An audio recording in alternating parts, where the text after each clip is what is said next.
क्योंकि बहुत से साथियों के, मेरे बुजुर्गों के मैं नाम नहीं जानता, तो इसलिए आप सबको, काका ताऊ भाई बंधु सबको हाथ जोड़कर नमस्ते। आपने एक बात कही थी कि मैं कितलाना टोल पे भी आया था और मैं बहुत डिटेल में समझा के गया था। मेरे ख्याल से जो उस वक्त मैंने बताया था वो अब हो रहा होगा आज, कि जो उस टाइम मैंने ये कहा था कि आने वाले वक्त में ये होने वाला है और अब आप नहीं जागे तो भविष्य बहुत अंधकार में होगा और ये चीजें होंगी। तो मैं जब वहां से स्टेज से उतरा तो मुझे दो साथी मिले थे। उन्होंने मुझे ये कहा कि बलारा जी, आप ना वह बात ना करा करो जो सी हो ही नहीं। कई बार लोगों के समझ में कौन आती। मैं बोला फिर जो हो रहा है, जिसके लिए बैठे हैं, उसके लिए तो आंदोलन ही चल रहा है और इस आंदोलन के बाद क्या होने वाला है इसकी रिसर्च हमने कर ली। तो इब हम गांव वालों को यह समझाएंगे कि भाई आने वाले टाइम में आपके साथ ये होने वाला है, तो ही तो अगली तैयारी करोगे। क्योंकि बड़े बुजुर्ग हो गया करते, उस टाइम पे छात होया करती कच्ची, माटी गिरा करते बारिश तक पहले। तो बड़े बुजुर्ग ने क्या करते, भाई बारिश का इंतजाम करना हो ना तो बारिश आने से पहले कर लोगे तो शाणे मानस हैं। बारिश आई जाएगी तो फिर कैसे ना उसके वो मुंदोगे आप, फिर टपका नहीं रोक सकते आप, फिर तो नाश हो लेगा। और मेरे ख्याल से हम लोगों से पहले भी बहुत ऐसे लोग आए होंगे जिन्होंने जन जागरण किया और आप लोगों को जगाया। बस दो गलतियां उनसे हो गई। एक तो उनमें सब्र की कमी थी। उनको लगता था, जैसे मेरे भी लगता था, मैं बताऊं आपने, मैं 2012 तक मैंने सरकारी नौकरी में था, तो मुझे लगा कि सरकारें जो है ना सरकारी स्कूलों को खत्म करने के लिए निकली हैं और मैं स्कूल बचाने चला। अब स्कूल तो बचे नहीं मेरे बचाए से, क्योंकि मैं तो एक अदना सा मास्टर था और सरकारी मास्टर के हाथ में क्या होता है, ऊपर बीओ डीओ और पूरा डिपार्टमेंट है। मैं जिस दौरे जाऊं बोला सरकार दौरे जा, मैं पूछूंगा सरकार है कौन भाई, वो सरकार कौन है। अब मैंने तो वह सरकार पाई नहीं आज तक, आपने पाई हो तो बताओ। भाई सरकार ने एक प्रोपेगेंडा चलाया या सरकार ने एक योजना चलाई, उसके ऊपर अमली जामा तो आपके गांव का आपका अपना बेटा चक्कर रहा है। आपको यह कहा कि आपको बस में नहीं चढ़ने देंगे, आपको पेंशन नहीं मिलेगी, आपको राशन नहीं मिलेगा अगर ये सर्टिफिकेट नहीं दिखाओगे। या बात आपने किसने कही? आपकी आंगनबाड़ी वर्कर ने कही, आपके आशा वर्कर ने कही, आपके स्कूल के मास्टर ने कही। सरकार तो आइए नहीं, क्योंकि सरकार अपनी सारी योजनाओं को आप ही के बच्चों के जरिए आपके ऊपर थोपती है। अब आपने तो अपने बच्चों की परवरिश इसलिए करी थी कि बेटा बड़ा होगा तने रुपया कमाना है, समाज जाओ चाहे बाढ़ में, तन्ने अपनी नौकरी बचानी है, समाज जाओ चाहे बाढ़ में। वो न्यू भूल गया कि उस समाज में तेरी अपनी औलाद भी है। वहां वो चक्कर, उसको वो अपने आप को समाज से अलग करके देखने लग गया। तो मैं जब स्कूल बचाने के लिए निकला तो मुझे सरकार मिली नहीं, तो मैंने अपना सिस्टम बनाया कि मैं बड़े क्रांति करूंगा। क्योंकि मेरे पास एक ऐसी विद्या थी जिसकी मदद से हम 3 साल के बच्चे का न्यू बता सके कि भाई वो बालक बड़ा होकर जिंदगी में क्या काम करके खुश रहेगा। ये नहीं बताते क्या काम करेगा, हम ये बताते कि ये बच्चा इस काम में खुश रहेगा। यो पैदाइशी खिलाड़ी है, यो पढ़ने के लिए बना है, यो साइंटिस्ट हो सकता है, ये आर्टिस्ट हो सकता है। ये नहीं इसका खेती में जी लागेगा, डांगरा में लागेगा, चौपाड़ में लागेगा, ताश खेलन में लागेगा, क्या में लागेगा। एक आधा खिलाड़ी आपने देखा होगा, मतलब पहला पत्ता पढ़ते बाकी सबके पत्ते बता दिया करे। इसका मतलब उसमें जन्मजात के मन में खास है। वो क्या खास है वो आप बता इसका, हाँ कि भाई इस पर यह चीज खास है, इसका इस्तेमाल समाज के वहां कर सकें। अब चले हम गांव में, नौकरी छोड़ के मैं चंडीगढ़ चला गया 2012 में, 10 साल पहले। और 5-7 साल पहले मेरे एक बात समझ में आई कि यार देवेंद्र, एक गलती भारी हो गई कि जब तेरा खान का टाइम था, 10वीं तक, जब तो तू गांव में रहा, अरे कमा के उल्टा देने का टाइम है तो तू शहर में जाकर बैठ गया। तो जिस गांव में तू पैदा होया उस गांव के लिए तो कुछ करा ही नहीं। तो मैं फिर समाज पे बदलने के लिए 2016 में अपने सेंटर वगैरह बंद करके फिर चला गांव। तो जब मैं गांव में गया तो गांव वालों ने मेरे से एक ही बात पूछी। जब मैं जाता, मुझे कोई जानता नहीं था, तो मैं चौपाल में जाके ऐसे ही जो भी ताश खेल रहे या बैठे या फिर बड़ी में बैठे, कोई डांगरा खातर जोड़ पे बैठे, मैं बैठ के ताऊ राम राम करके बैठ जाता। मगर कुछ चर्चा करांगे। और वो मैंने देखकर उसे टाइम ताऊ न्यू बोलता, बोला बस छोरे के बेचना है न्यू बता दे, बस तू सीधी लेन के आया है। तो मगर ताऊ के मैं लेन नहीं आया, बस बात करना आया हूं ना भाई। न्यू तो कोई बात ना करे कि मैंने कमे तो लेन आया है। अब वो नहीं समझ में आया। अब समझ में आता है, जब उस दौर से लेके आज तक चर्चा में बैठे रहे तो अब समझ में ये आया कि हमारे गांव के आदमी ने पिछले 30-35 साल में सिवाय झूठ, फरेब और धोखे के अलावा कुछ देखा ही नहीं। जो भी बाहर से आदमी आया वो उसने ठग के चालता बना। बाद में पता चला कि जो योजना बताई थी आपके फायदे की, उससे तो उसके परिवार का सत्यानाश होया। तो वो आदमी अब नए आदमी पर भरोसा नहीं कर रहा, क्योंकि उसको अपना नहीं ठगा हुआ है। जिन पंचायतियों को पंचायत से उठा के उन लोगों ने विधानसभा में बड़ी पंचायत में भेज दिया, वो आके ठगन लग गया।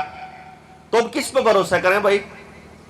उन्होंने तंत्र ऐसा बना दिया टेलीविजन के जरिए कि औलाद ही अपने बच्चे अपने मां बाप से बात करनी रही है, तो वो किस पे भरोसा करें? इसलिए एक बात समझ में आई जनता सरकार मोर्चा के साथियों को कि भाई कम से कम एक पीढ़ी को तो अपनी जिंदगी गड़ानी पड़ेगी अगली पीढ़ी के लिए, नींव का पत्थर बनकर कि भाई समाज को यह बताना जरूरी है कि आपके साथ भविष्य में क्या क्या होने वाला है। भाई आप मानो तो बहुत बढ़िया, अपने गांव ने बचा लोगे, और नहीं मानो तो भी हम कम से कम अपने पाप से मुक्ति पा जाएंगे। क्यों जी? कसूरवार आप लोग नहीं हो, कसूरवार वो नहीं है समाज का आदमी जो कुछ कर नहीं रहा समाज को बदलने के लिए, क्योंकि उसको पता ही नहीं है। असली कसूरवार वो है जिसको मालूम है क्या हो रहा है, क्या होने वाला है, जिसको समझ है और फिर भी वो चुप है, किसी को समझा नहीं रहा। तो वो पाप हमारे ऊपर ना चढ़े, हम तो लग रहे हैं जी इसलिए। तो एक तो स्वार्थ ये हो गया। दूसरा स्वार्थ आपने बताया था सुनील भाई ने कि भाई समाज से हम अपने आप को अलग नहीं कर सकते, अपने बच्चे को अलग नहीं कर सकते। और तीसरी बात थी, जगबीर भाई कह रहे थे कि हमारे को सरकारों के विरोध में खड़ा होना पड़ेगा। यहां पे मैं सुनील भाई को कह रहा हूं कि ना भाई, आपकी बात गलत है कि सरकारों के खिलाफ नहीं खड़ा होना पड़ेगा, लेकिन चक्कर के है अपन न्यूए कुनबेरा सरकार के है। आपा तो न्यू सोचा कि मुख्यमंत्री, एमएलए, एमपी, डीसी ये सरकार है और शायद इनके विरोध करने से आप अपने बच्चों को बचा लोगे। तो मैं यहां पर थोड़ा सा अलग हूं। मुझे यह समझ में आता है कि आपके समाज ने जो निर्णय समाज के अंदर नहीं लिया, आपके गांव के लिए अगर निर्णय आपके गांव ने नहीं लिया और बाहर से कहीं से कोई योजना बन के आई है और वो जो भी आदमी आपके गांव में घुस रहा है वो सरकार है। तो अगर आप चाहते हो कि आपको प्रधानमंत्री का विरोध करना है तो गांव में घुसने वाले हर सरकारी कर्मचारी का विरोध करना पड़ेगा आपको, हर सरकारी कर्मचारी का। मतलब जब सरकार को, मैं जब टोलों पे जाया करता, मैंने क्या करता, मैं कहा थम के बोरे हो रहे हो, थम यार टोल पे बैठे हो सारे जागरूक लोग, जो जागरूक नहीं है वो गांव में बैठा है, उसका आधार कार्ड सारी चीजों के साथ जोड़न लग रहे। एक बार आपका आधार कार्ड सारी चीजों के साथ जुड़ गया, उसके बाद आपके पास भागने के लिए रास्ता कहां है? सोचा ही नहीं आपने कभी। अब जाओ आप एक बार कितने, एक चीज में स्पेलिंग गलत हो रही हो तो कितने चक्कर कटवाए हैं। आपका आधार कार्ड आपकी जिंदगी की हर चीज के साथ जोड़ रहे हैं वो लोग। गैस की कनेक्शन शहरों में पाइपलाइन के जरिए आ चुके हैं। कदर राजी और शहर में भी आओगे हैं। शहर में क्या करेंगे, मैं पहले बता रहा हूं क्या करेंगे, सिलेंडर छोटा कर देंगे। ठीक है, अभी गांव अभी आना शुरू नहीं हुआ छोटा सिलेंडर, आ लिया तो अभी बिल्कुल बड़े सिलेंडर खत्म हो, जैसे बड़ा नोट खत्म होता जा रहा। आजकल 2000 का नोट नहीं मिलता ना आपको, बैंक में जाओगे 2000 का नोट नहीं मिलता, बल्कि नोट ही नहीं मिलते। अब तो कहे ऑनलाइन ट्रांसफर करवा लो। तो गांव का आदमी क्या सोचेगा कि सिर्फ लड़ना किसकी गेल है, लड़ते नहीं। सिलेंडर छोटा हो गया, रोज रोज की बोदरेशन है, अडानी की गैस की पाइपलाइन घरा फ्री में लान लाग रहा, क्या दिक्कत है? आपने नहीं पता पीछे तो ले रहा हो डबल ट्रिपल पाइपलाइन घरा आ गई, पानी की पाइपलाइन घरा आ गई, फिर मीटर जो बिजली के कनेक्शन है वो स्मार्ट मीटर लग गए। स्मार्ट मीटर, पहले तो आपका बिजली का कनेक्शन काटने के लिए उसको गांव में घुसना पड़ता था कर्मचारी को, अब गांव में नहीं घुसना, वहीं से कटेगा कनेक्शन। आपका बिल 50,000 आना चाहिए कि 15,000, वो वहीं से चलेगा, आपके हाथ में कुछ नहीं, कुछ भी नहीं। तो जी पानी उनका, गैस उनकी, बिजली उनके हाथ में, बीज उनके हाथ में, खेत उनके हाथ में, बालक की पढ़ाई उनके हाथ में, आपके कागज उनके हाथ में, फैमिली आईडी ट्रिप पीपीपी से आपके परिवार का पूरा डेटा उसके हाथ में, आपका छोटे से लेके बड़ी चीज का रजिस्ट्रेशन, आरसी, आपके घर के कागज, आपके उसके कागज सारे उनके हाथ में, आपके बालक का जन्म प्रमाण पत्र उसके हाथ में, आपका पैन कार्ड उनके हाथ में, आपका ड्राइविंग लाइसेंस उनके हाथ में, आपका वोटर कार्ड उनके हाथ में, और सारी चीज एक बटन गेल जुड़ रही हैं। तो यानी कल को अगर आपको उनको काबू करना है तो एक के बटन तो दबाना है, क्यों जी? एक बटन दबा था। अब वो कहेंगे कि भाई जीने के लिए तो आप कहोगे भाई जीने के लिए तो हमारे को कुछ ना कुछ तो देना चाहिए, तो उसके लिए नोट छाप के दर रखे, क्योंकि आपको पहले ये दिखा रहे हैं कि सरकारी योजना का लाभ लेना है तो आधार कार्ड देना पड़ेगा। ये आधार कार्ड आपकी जिंदगी की बर्बादी का आधार है, आपको यह भी नहीं पता। और जबकि किसी भी कानून के अंदर आधार कार्ड अनिवार्य नहीं है, सुप्रीम कोर्ट का आदेश है, लेकिन सरकारी कर्मचारी क्या करेगा? आधार लेके आ, आधार बिना नहीं होता। अभी हमने कार्यक्रम किया, सुनील ने उसमें अप्लाई किया, वो कहने लगे जी फैमिली आईडी चाहिए। इसने मेरे को बताया सुनील भाई ने कि जी फैमिली आईडी मांग रहे हैं। मैंने कहा किसने कहा फैमिली आईडी मांग रहे हैं? बोला जी वो मांगे हैं, दफ्तर वाले कह रहे हैं सॉफ्टवेयर उठा नहीं रहा। तो मैं और मेरा एक साथी हम सीधा एसडीएम के पास गए। मैंने कहा फैमिली आईडी मांग रहे हैं जी आपके आदमी, क्या चक्कर है ये? सीधा इतना ही मैंने ऐसे ही बोला। कह रहे फैमिली आईडी जबरदस्ती थोड़ी है, आप उधर चले जाओ ब्रांच में मैनुअल करवा लो। मैनुअल में 4 दिन लाए उन्होंने, और फैमिली आईडी से 1 मिनट में हो बताओ काम। तो वो क्या करेंगे? आपके काम को लटकाते रहेंगे अगर आप आधार कार्ड नहीं दोगे, अगर आप फैमिली आईडी नहीं दोगे, लेकिन वैसे फटाक से कर देंगे। तो अपने गांव का आदमी क्या सोचेगा कि दे देने क्या फर्क पड़ रहा है, लेकिन उसको यह नहीं पता कि वो अपनी गर्दन को उनके हाथ में देने लग रहा है। अभी किसी ने मुझे यह बोला कि डॉक्टर साहब आप ये जो बोल रहे थे इस बीमारी के बारे में, और जो सरकारों ने जो चला रखा है पूरा प्रोपेगेंडा इसके बारे में, सरकार को क्या फायदा होएगा? सरकार को बहुत फायदा होएगा, क्योंकि सदियों से एक ही चीज है जो सबके पास चल रही है, जो सबकी चल रही है कि भाई अगर इस देश की जनता हमारे ऊपर निर्भर हो जाए और हमारे कंट्रोल में हो जाए, गुलामी इसलिए तो चाहते हैं ना वो, क्यों जी? अगर आपको गुलाम करना है तो उसके लिए क्या करना पड़ेगा? उनको आपकी रोटी काबू कर लो बस। जिसके हाथ में आपकी रोटी वही चलाएगा। अभी वो टोल वालों से उलझ रहे थे, वो बोला हम तो नौकरी करा। हाँ जी, वो आओगा जब नर्स आवेगी आपके गांव में, जो आंगनबाड़ी वर्कर आओगे, हम तो नौकरी करा। हाँ जी, किसे तक कहोगे, किसे तक उलझोगे, नौकरी करे हैं जी। मतलब वो आपको एक ही चीज अड़ाएंगे कि हमारे तो पेट का सवाल है जी। और अभी पिछले दौरान जितनी बंदिश आपके ऊपर लगाई वो सारी बंदिशें पेट के साथ ही तो जुड़ रही थी। क्यों जी? पेट के साथ तो जुड़ रही थी ना। किसी बच्चे ने, नौजवान ने इसलिए लगवाया कि उसको फार्म भरना था नौकरी में, फार्म पेपर नहीं देने देवेंगे। 10वीं क्लास के बच्चों ने न्यू लगवा लिया कि भाई पेपर नहीं देने देवेंगे, स्कूल में नहीं जाने देंगे। मतलब पेट, सीधा सीधा पेट, यानी आपका पेट काबू, आपकी रोटी काबू, तो आप काबू। बहुत आसान है।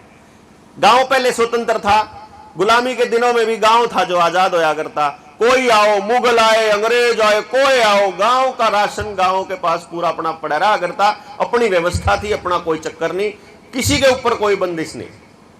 लेकिन ये बात समझ में आ गई उनको, तो इसीलिए फिर हमारी सरकारों ने बोलना शुरू किया कि शहरों की तर्ज पर गांवों का विकास करेंगे।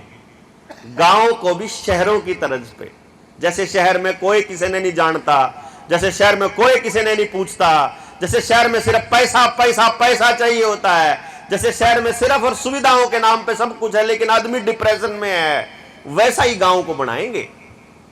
ये अगलों की योजना है। अब मैं सिर्फ 4 बातें बता करके अपनी बात को खत्म करूंगा, क्योंकि बहुत सारी बातें मेरे से पहले वक्ताएं बोल चुके हैं। सारी बातें लगभग वही हैं, बस वो उनको जोड़ नहीं पाए थे। मैं उनकी बातों को जोड़ दूंगा और ये उम्मीद करूंगा कि अब हम यहां से जब चलेंगे तो यहां से एक नया अध्याय शुरू होगा इस चौपाल से। ये जो पेड़ मैं देख रहा हूं पीपल के, ये मुझे लगता है कि ये 5-7 साल के तो नहीं होंगे। कितने पुराने हैं जी? हैं 20 साल पुराने हैं, 40 साल पुराने बताने लग रहे हैं जी। अच्छा, 40 साल पहले ये पेड़ इतने बड़े होंगे कि किसी टाइम तो ये पेड़ बीज जैसे इतने छोटे से भी होंगे जब बीज में होंगे। तो जैसे बरगद का बीज है, मेरे ख्याल तक कतिये छोटा हुआ है, उससे कितना विशाल का ये पेड़ निकलता है किसी को नहीं पता। तो मैं तो आज आपके दिमाग में बीज डालने आया हूं विचारों के। अगर आपके दिमाग ने अनुकूल वातावरण दिया तो आप संपूर्ण आजादी की तरफ चलेंगे। अगर आपने साथ दिया तो संपूर्ण आजादी के लिए काम करेंगे। सरकारें नहीं बदलनी हमारा कोई उद्देश्य नहीं है, पार्टियां बदलना हमारा कोई उद्देश्य नहीं है, किसी का विरोध करना कोई उद्देश्य नहीं है। हमारा केवल एक उद्देश्य है, हमारी जिंदगी, हमारे बच्चे, हमारा गांव, हम तय करेंगे कि हम कैसी जिंदगी जीना चाहते हैं। ये गांव तय करेगा। बाहर से आके देवेंद्र बलारा नहीं बताएगा कि तुमको कैसे जीना है, आप तय करोगे खुद। क्योंकि समाज की बर्बादी का सबसे बड़ा कारण है शरीफ आदमी चुप हो गया। मैं तो केवल, हम लोग तो केवल आपको बुलाने के लिए, बोलना सिखाने के लिए आए हैं कि आपको चीजें बता दें, आपने बोलना क्या है वो सीख लो, लड़ना किससे है वो सीख लो, और अपने अपने बच्चों को आजाद करवा लो अपने आप। क्योंकि बाहर से कोई आदमी अगर आके आपके गांव में ये कहता है कि मैं आपके गांव को आजाद करूंगा, मैं आपके गांव की विकास करूंगा, तो न्यू समझ लेना है वो आदमी सबसे बड़ा ठग है। बाहर का कोई आदमी ने ठेका नहीं ले रखा आपके गांव का। भाई जिनकी औलाद है, जिनका गांव है, उनने नहीं ठेका मानने के भाई किसी ने और बाहर कहने के फायदा हम क्यों करेंगे।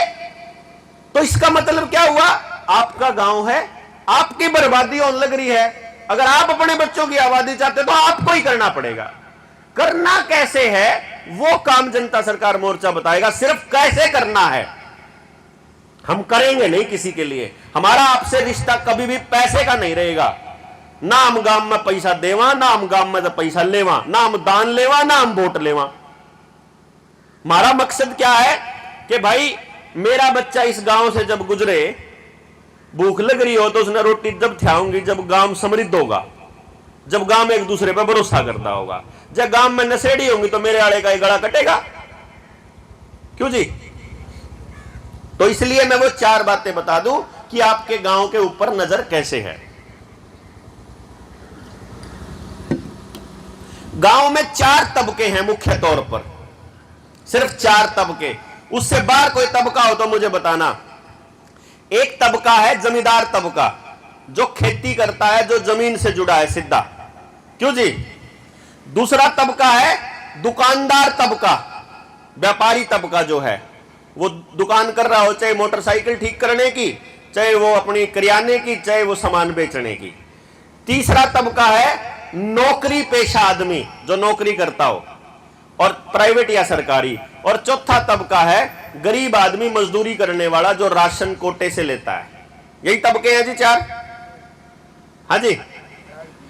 अब इन चारों अगर तबकों को काबू कर लिया जाए तो गांव काबू हो गया। अब आपको क्या लगता है कि भाई समस्या मन है, तो मैं आपने न्यू दिखाऊं, या समस्या सिर्फ आपकी नहीं है, या सिर्फ आपके गांव की नहीं है, ये जो आदमी देखन लाग रहे उनकी भी है, ये जो आदमी सुनन लाग रहे उनकी भी है, जो नहीं सुनते उनकी भी है, जो आपके साथ खड़े उनकी भी है, जो साथ नहीं खड़े उनकी भी है। किसान आंदोलन जब हुआ तो उसमें एक चीज जो समाज की निकल के आई, उस जो बहुत बुरी थी, अच्छी क्या थी कि लोगों ने लड़ना शुरू कर दिया बहुत दिनों की एक रुकावट के बाद में। लेकिन बुरी क्या थी कि कुछ तबके समाज के ऐसा मान रहे थे कि ये तो जमीन वालों का आंदोलन है।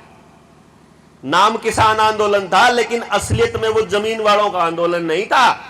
वो तो 3 कानूनों पे इसलिए अटका क्योंकि कोई नौकरी वाला आया ही नहीं बैठन वहां, क्योंकि कोई पढ़ने वाला आया ही नहीं बेरोजगारी की बात करने, क्योंकि कोई कोटे वाला आया ही नहीं अपनी मजदूरी की बात करने, इसलिए वो 3 कानूनों तक रह गया। अगर वो आते तो लड़ाई बड़ी होती।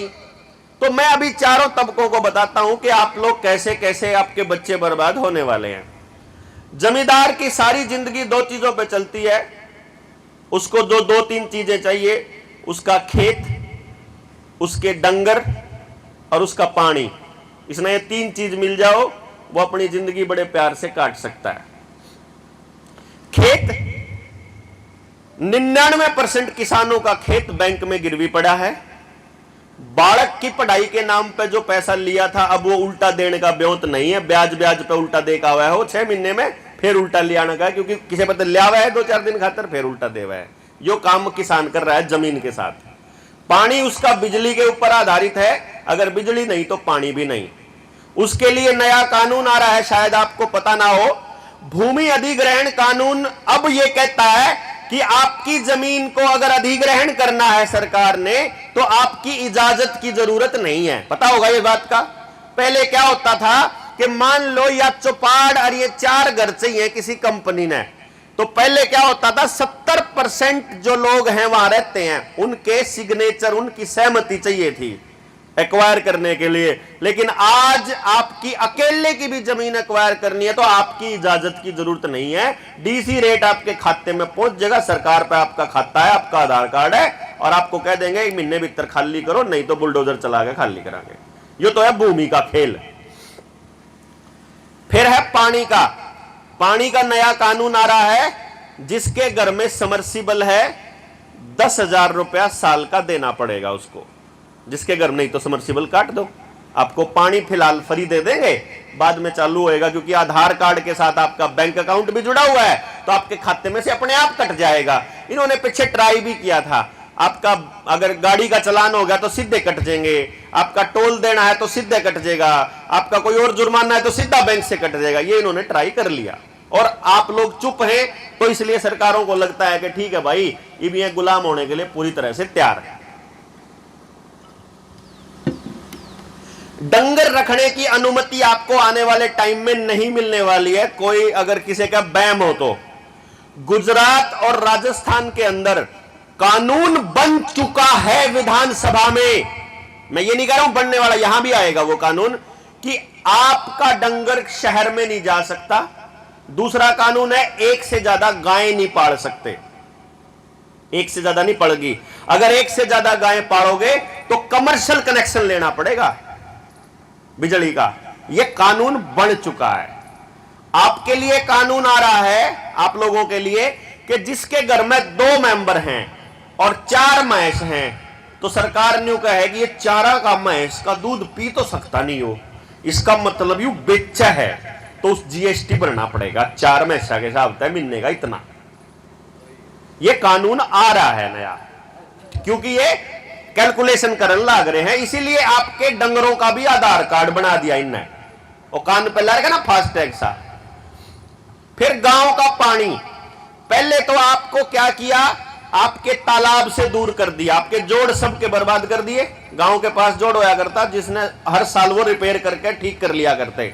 इन्होंने क्या किया है, पहले तो आपको समर्सिबल दे के आपकी लेटरिन के खड्डे की पाइप जो है वो नाली में खोल दी, और सारा गू जब उड़ जाओगा जोड़ में तो फिर कौन अपने डंगरन पे आओगा, तो जोड़ में प्याना छोड़ दिया, तो जोड़ की ख्याल करनी छोड़ दी। तो ईब सरकार लेके आई है Indo Israel project. Indo Israel project के तहत सरकार क्या कहती है कि उस जोड़ की सफाई और उसकी मेंटेनेंस का ठेका हम प्राइवेट कंपनी ने दे दिया। सरकार ने महंगा पड़ा, गांव वाले कर देनी, इनकी पास इनकी औकात नहीं। सरकार तो, हमको लगता है सरकार बड़े फायदे की बात कर रही है। तो फिर इंडो इजराइल कंपनी को, इजराइल की एक कंपनी को वो जोड़ दे दिया जाएगा और वो सफाई करेगी, उसमें वो मछली और झींगा पालन कर सकती है, ये आदेश के अंदर है। और वो जो पार्क है ना बार जो बनाया है, अभी तो आपके यहां बना नहीं, मैं बता रहा हूं कि ये बनेगा, ऑलरेडी प्लान में है, हमारे पास उस प्लान की कॉपी भी है, हमने देखा है वो प्लान ऐसे बनेगा और ऐसे वैसे होगा।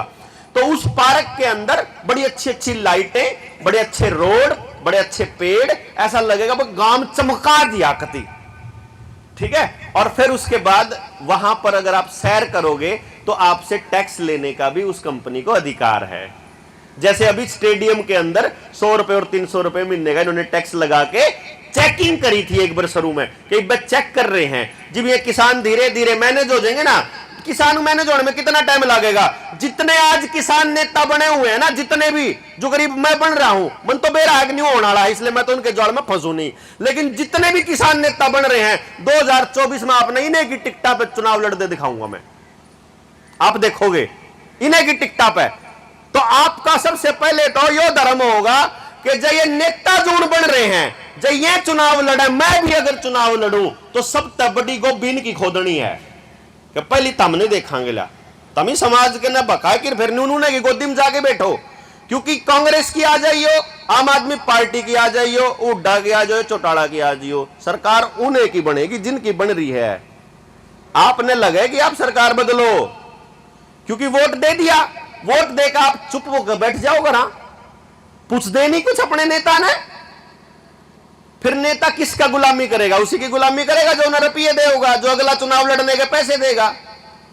अगला चुनाव लड़ने का पैसा जहां से आएगा उसी की तो गुलामी करेगा ना वो आपके लिए क्यों करेगा, आप तो सवाल पूछते हो। तो इसीलिए हर पार्टी को ऐसे लोग चाहिए जो एक भी सवाल ना पूछ सकते हो, जिनका अपना जनाधार नहीं होना चाहिए। आप देख लो पिछले 8 साल में हर आदमी का जनाधार खत्म हो चुका है, हर आदमी की राजनीति से जो इच्छा है वो खत्म हो चुकी है, हर आदमी जो राजनीति से नफरत करने लगा है। तो अब जिन्हें मैं चाहेंगे वो बैठेगा, जिस नियम बनेगा, क्योंकि हमको चिंता ही नहीं है।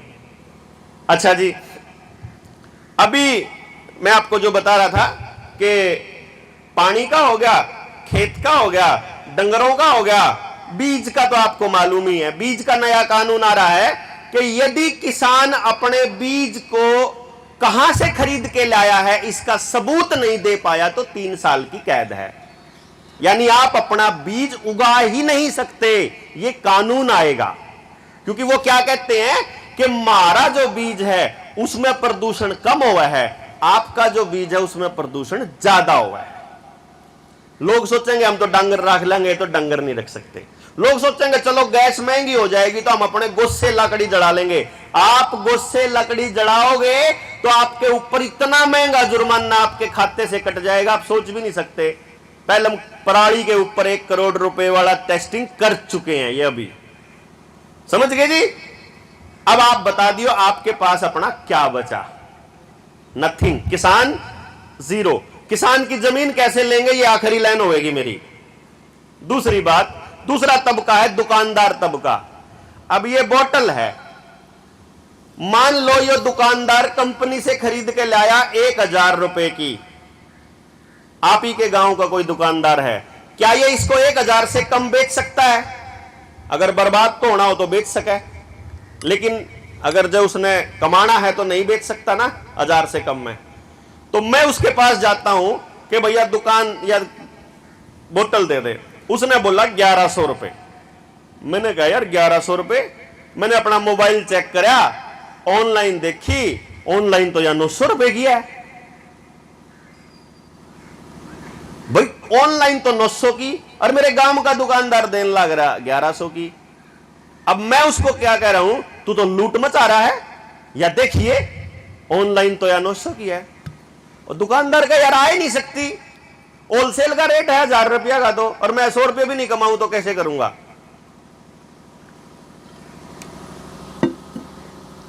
क्योंकि जो बड़ी कंपनी है जो आपको ऑनलाइन दे रही है, उसके तो सरकार ने 10,000 करोड़ रुपए माफ कर दिए थे। वो तो हर बोतल के ऊपर 100 रुपया का डिस्काउंट दे सका है। क्यों जी, वो तो दे सकता है डिस्काउंट, लोकल दुकानदार नहीं दे सकता। अब आपकी गाड़ियां आ गई BS6 वाली, ये तो एजेंसी में ही ठीक हो गए, मिस्त्री पे ठीक होती नहीं। और जो पुरानी गाड़ी है उन्हें सरकार बंद करने लग रही है, तो मिस्त्री भी घर बैठेंगे, स्पेयर पार्ट वाले भी घर बैठेंगे, दुकानदार भी घर बैठेंगे। क्यों जी, आपके सामने हो रहा है ये जो मैं बता रहा हूं। कदे नहीं सोच रहे हो कोई दुकान खोलने का प्लान कर रहा हो अपने बड़का खातर, भाई अपने बड़का ने दुकान धंधा खोल कर देता, धंधा नहीं बचेगा कुछ। तीसरे नंबर पर आया नौकरी पेशा आदमी। जितने यहां सरकारी नौकर बैठे हैं और जितने आप प्राइवेट बैठे हैं और जितने बाहर बैठे हैं, उन सबको पता है हर डिपार्टमेंट के अंदर छटनी होने लग रही है।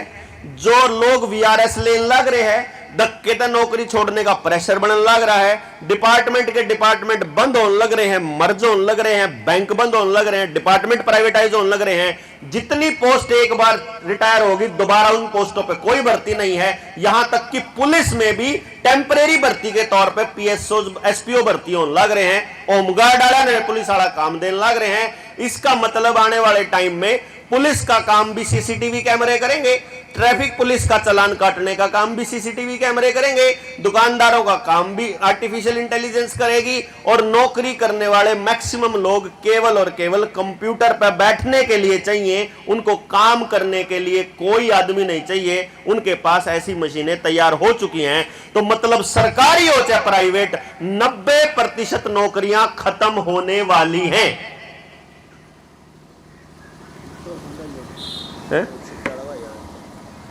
ठीक है जी, कोई बात नहीं, समझ आ गई जी।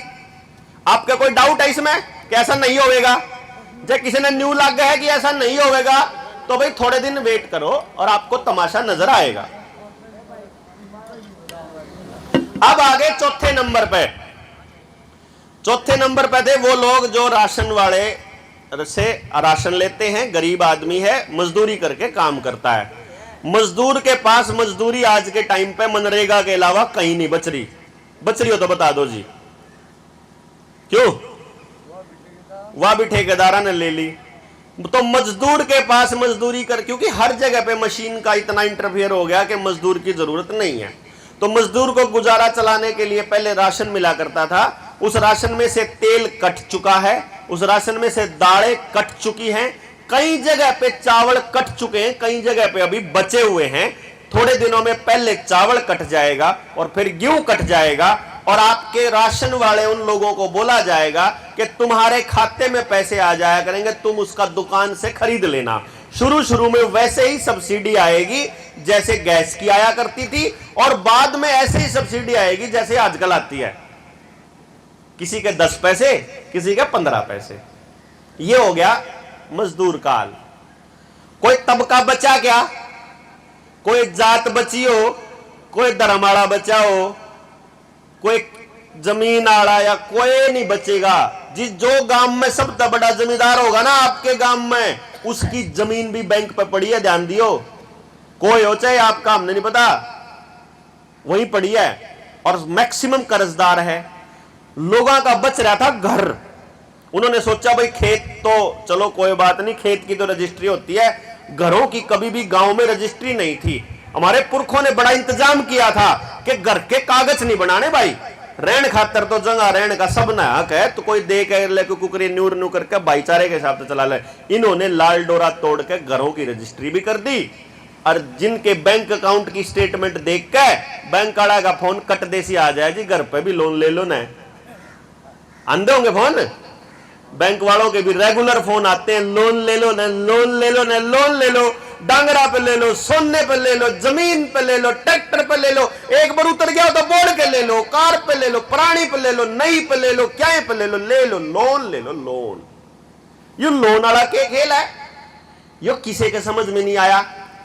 इसकी लड़ाई आप लड़न लाग रहे हैं जनता सरकार मोर्चा वाले, वो कैसे लड़ रहे हैं उस खेल ने समझो।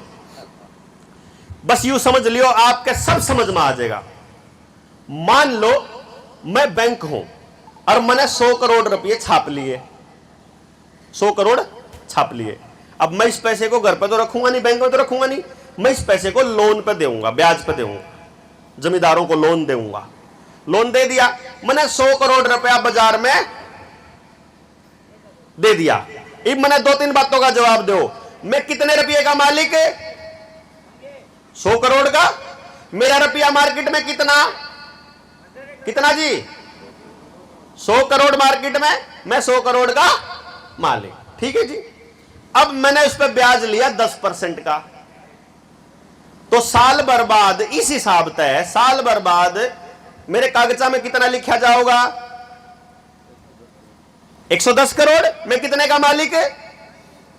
मैं कितने का मालिक? 110 करोड़। लेकिन मार्केट में रुपया कितना?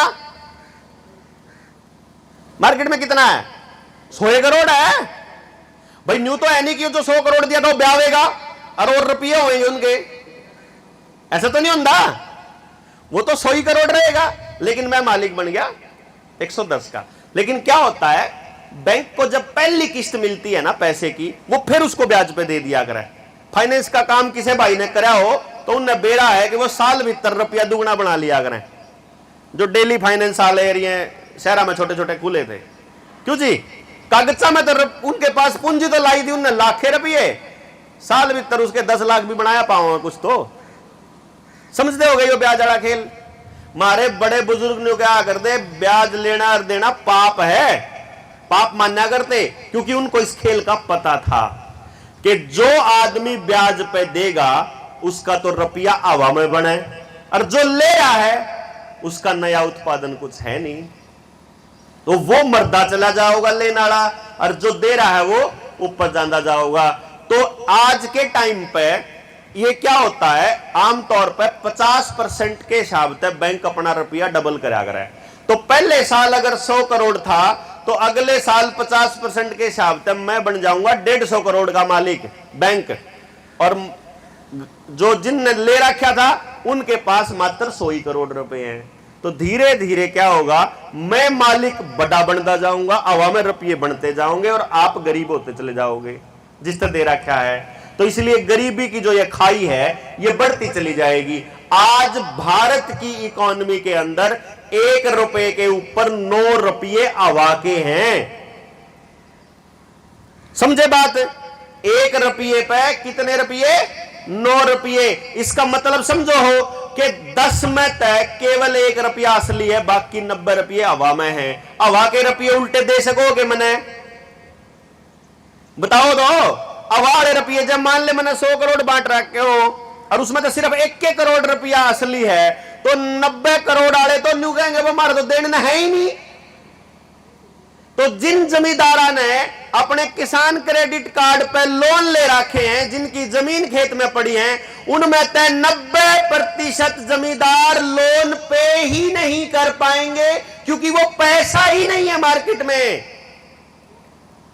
ये तय है कि पूरे गांव के गांव उज्जड़ होने वाले हैं, और जब गांव से लोग निकलेंगे तो उनके लिए हर छोटे शहर में बड़े बड़े 10-10, 20-20 मंजिला कबूतर खाने बनाने लग रहे। पहला है अभी अभी आजकल दीनदयाल के नाम पर आवास योजना चला दी। सोनीपत के बाहर कितने बड़े बड़े बड़े बड़े पड़े हैं, हर शहर के बाहर बड़े बड़े बिल्डिंग पड़ी हैं। तो आप लोगों को 5 किलो राशन, जीने जितने रुपये, रहने जितनी सांस उस बंद कमरे में मिल जाएगी, बाहर नहीं निकलना क्योंकि लॉकडाउन लग रहा है। ध्यान रखो, यह है आपका भविष्य है, यह आपके बच्चों का भविष्य है, और यह आखिरी पीढ़ी है लड़ने वाली। किसान आंदोलन के अंदर जब हम गए थे, 90% लोग, वैसे थे तो ज्यादा, नहीं तो 90% लोग वह थे जिनकी 40 तक पार उम्र थी, 50 तक ऊपर की थी, 90% की। इसका मतलब क्या है कि 50 से नीचे वाले बालक आपने लड़ने सिखाए ही नहीं।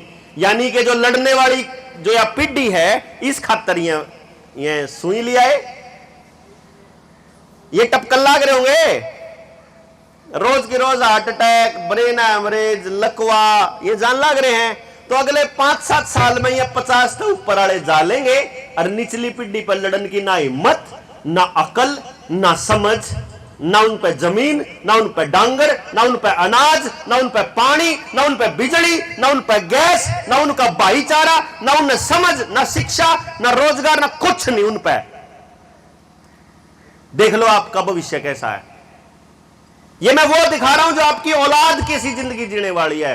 और जिनका न्यू बैम हो कि इब तो समरसिबल आ रहा है, धोले गोबर ने भी न्यूए, अगले आपको देखेंगे, वो न्यू समझ लो कि आज से 50 साल पहले पानी का लेवल क्या था और आज के जा रहा है, और अगली पीढ़ी का के जाओगा।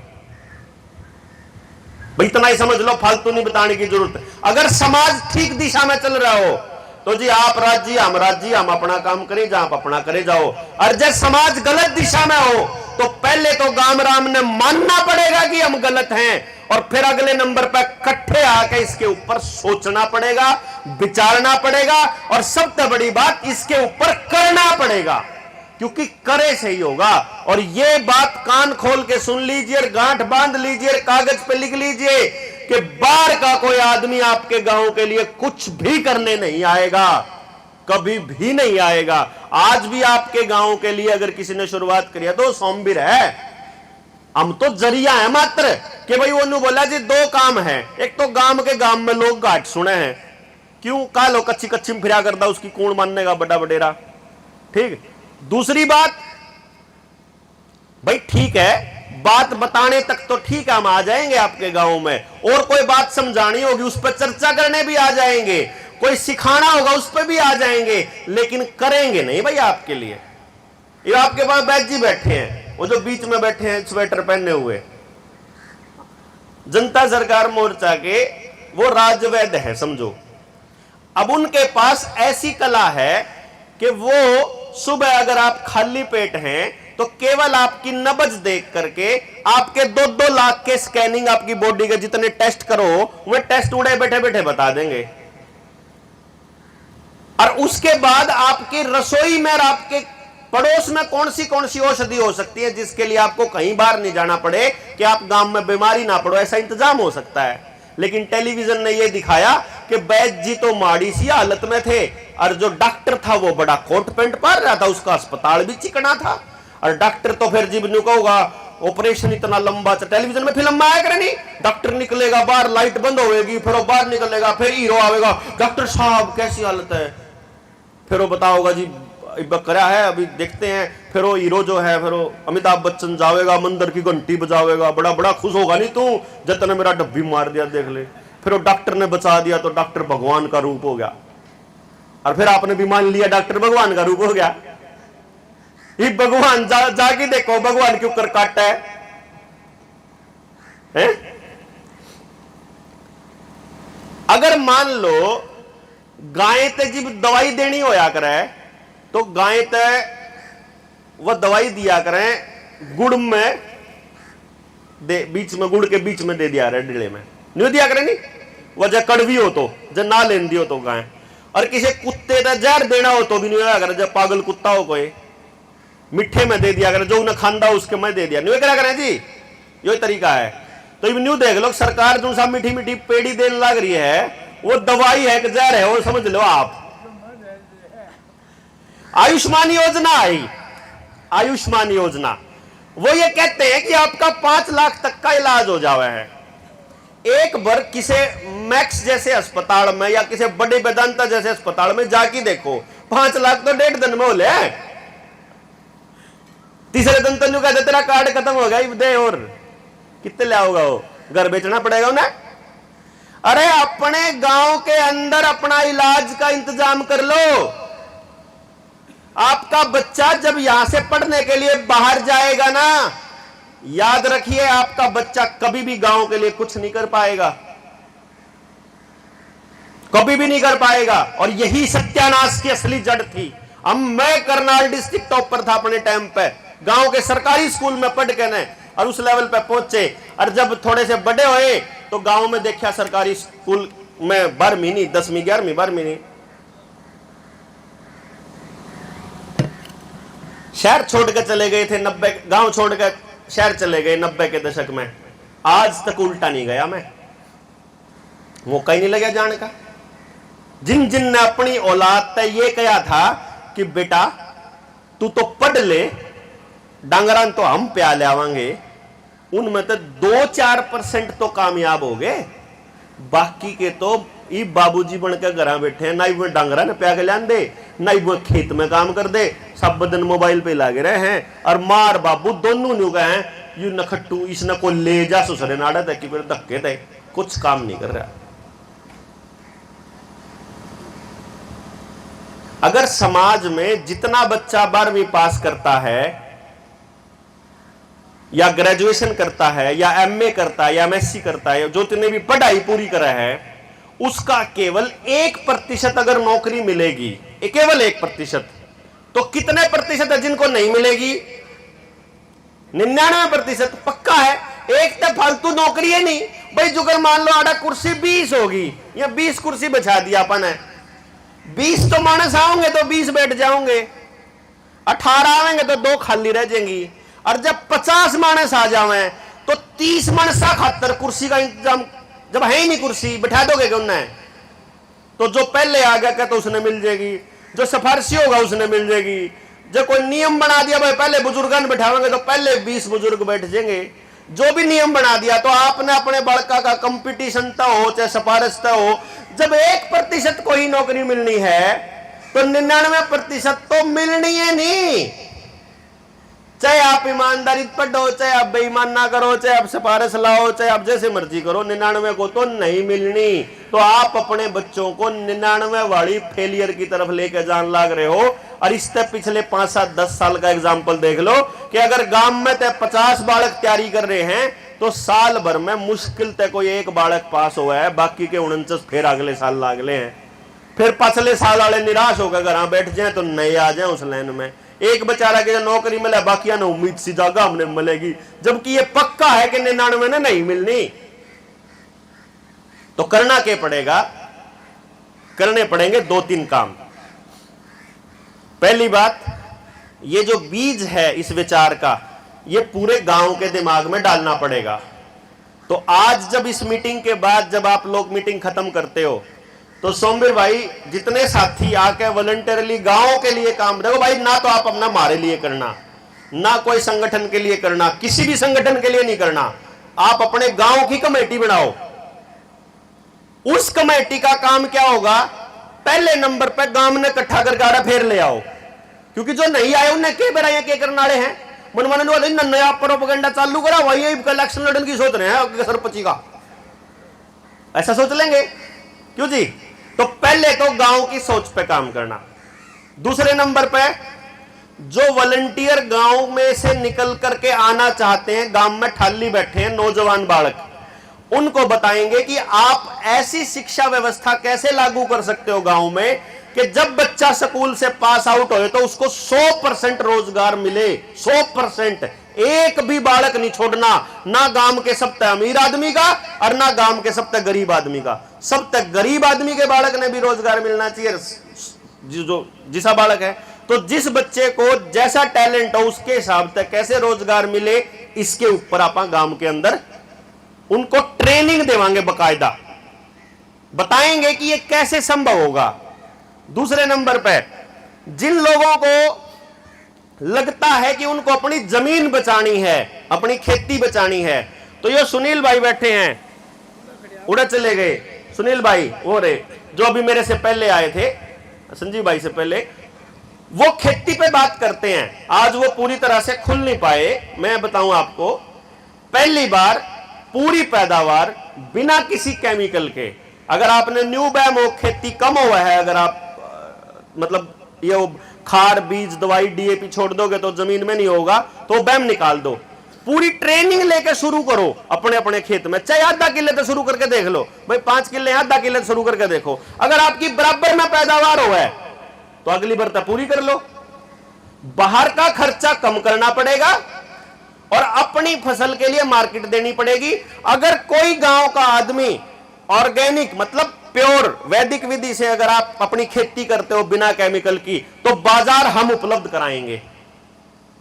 मतलब यो सोमवीर कराओगा एक मतलब, जो अगर आपने टीम तैयार कर दी तो वह कमेटी कराओगी, कहने का मतलब जो है, मतलब वह कमेटी तैयार करेगी। हमारे पास पूरी दुनिया का बहुत बड़ी मार्केट है, सारी कंपनियां की नजर आपकी जमीन पर है, ध्यान देना, आपकी गांव की, आपकी खेत की, सबकी जमीन पर नजर है। अब आपके ऊपर है कि अक्वायर करा के देनी है या लड़का अपनी बचानी है। लड़ना, ये लड़ाई यू सरकारों से, एमएलए एमपी प्रधानमंत्री से लड़ाई नहीं है, पार्टियों की लड़ाई नहीं है, ये लड़ाई घर घर से लड़ी जाएगी। तो यो हो गया शिक्षा का, यो हो गया खेती का।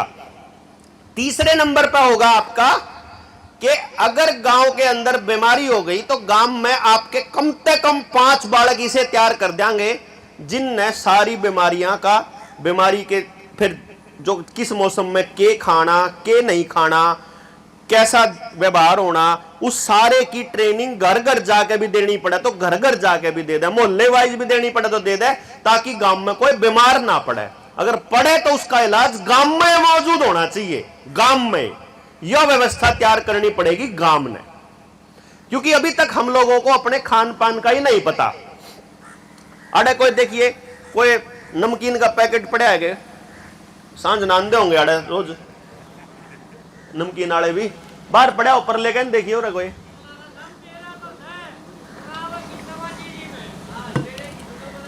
आवेगी, करना पड़ेगा। कति सही बात है, जय हम न्यू कवांगे।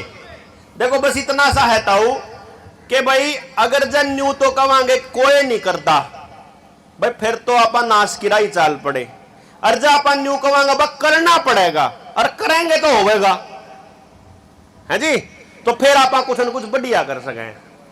मैं आपने यह नमकीन के पैकेट क्यों दिखाऊं हूं, एक तो यो है पंजाबी तड़का, और यह है मूंग की दाल, गणखरे गरम या पावेगी। दुकान की कंपनी की दाल का यू पैकेट गणखरे गरम होगा ना, मैं बताता हूं, हर घर के अंदर ये कंपनी के पैकेट का नमूना है। इसको अगर आप पीछे से देख लोगे, मैं केवल आपको ये बता रहा हूं, इसके इंग्रेडिएंट में ये क्या लिख रहा है, सिर्फ यो पढ़ो, ये देखियो जी, ये बस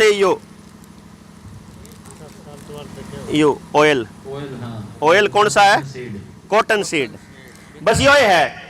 इसमें एक चीज लिख रही है ऑयल, यानी तेल कौन सा इस्तेमाल हो रहा, तो इसमें ब्रैकेट में लिख रहा है कॉटन सीड। कॉटन सीड कौन सी हो भाई, बिनोले का तेल, कपास आड़ा, वह कौन सी कपास है आजकल अपने आड़े, नरमा, बीटी, बीटी कौन सी है, जीएमओ, जीएमओ का तो बेरा होगा आपने।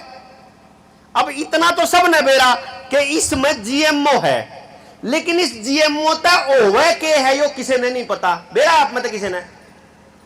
ब्राजील ने 2020 में एक रिपोर्ट प्रकाशित करी जिसके अंदर यह बताया कि जो भी जानवर या जो भी इंसान जेनेटिकली मॉडिफाइड प्रोडक्ट खाता है उसकी अगली पीढ़ियां नपुंसक पैदा होती हैं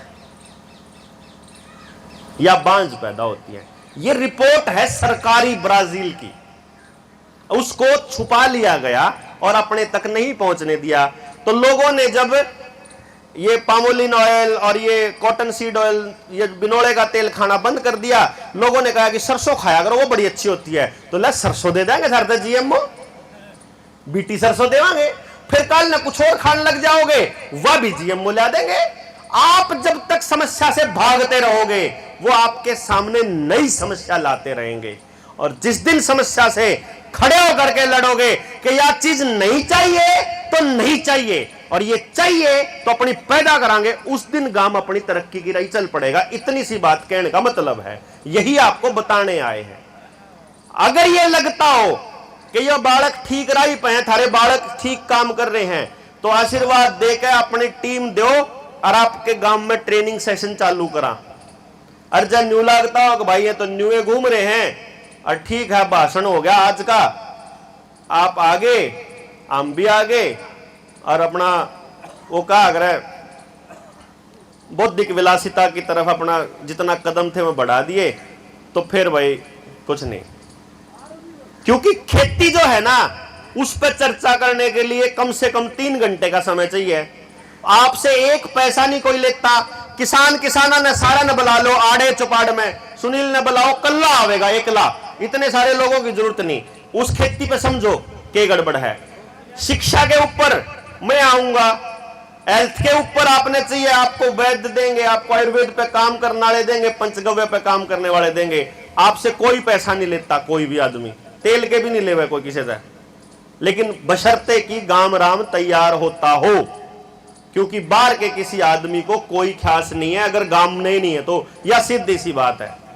तो मैं ये समझता हूं कि आज हमारे जुड़ने की और आगे अपने समाज के लिए काम करने की पहली धुरी है, ये पहला कदम है। और मैं समझता हूं कि ये कदम जो है ये आगे आकर के इकट्ठे चल करके अपने अपने गांव को हम सब बचाएंगे और हम बच्चों को आशीर्वाद देंगे कि कल को आने वाले टाइम में अगली पीढ़ियों के लिए कुछ बेहतर कर पाएं। इसी उम्मीद में मैं अपनी बात यहीं खत्म करता हूं। आपने इतने ध्यान से सुना, आपका बहुत बहुत धन्यवाद। आपके गांव ने इतना सम्मान दिया, इसके लिए बहुत बहुत आभार। जय हिंद, जय भारत।